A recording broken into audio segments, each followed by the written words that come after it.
Now, last year it was whether NSYNC these rumors everywhere. Last year it was whether NSYNC was going to reunite at the Super Bowl. I think you were on our show. I was there around Super Bowl, and I even had Jamie Foxx come up to me. He's like, "Dude, come on, you doing it or not? You doing right? it?" I'm like, "No." He's like, "Why are you here?" Then I'm like, "I'm actually here to go to the party. I'm actually having some meetings here." Yeah, sure. You're here for Super Bowl. I said, watch the Super Bowl and you let me know. Because you denied it to us. We didn't believe you, but you were right. And even TMZ denied it, and I bet the guy money.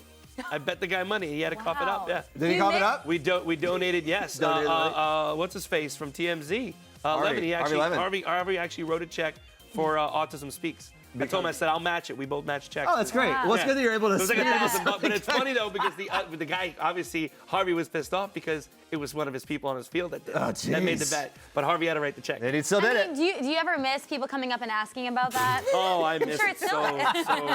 It was just right here. I was like, come on, just ask me about the Super Bowl again. But look, you guys did the Super Bowl. People always want a reunion. The 2001 halftime performance, all that. News this week, obviously, there's been all the controversy about who would perform in this year's Super Bowl, and many pointing to the Colin Kaepernick thing as people should kind of boycott it, not do it. Maroon 5's finally announced. What do you make of them as a performers? Maroon 5, I think it's just a great performance of them anyway in general. I'm not exactly sure what they're going to do as far as the actual halftime show. Yeah. I'm sure for them, they're just going to have a great time. And you know what, people, I don't know, people always just get things political and they get into this stuff and, oh, you can't. It's like, it's a celebration of Super Bowl. It's a party for the two teams that have made it all the end. Stop making it a big deal about everything else. Play the game, do the Super Bowl, have some dip, watch a show, enjoy yourself. Boom. Yeah. Right? Okay. That is really true. Yeah, no. All right, I do want to talk about this. 2019 marks the 20th anniversary of NSYNC's iconic performance at the VMAs with Britney Spears announcing. Yeah, I love these throwbacks. I know you might sometimes look at the hair. What is up with Looking that? back, what's one thing? I still have a little bit of it. What's one thing we might not know about that performance and that time? About the one with Britney and oh wow, look at that picture. That's interesting. That's in rehearsals, I think.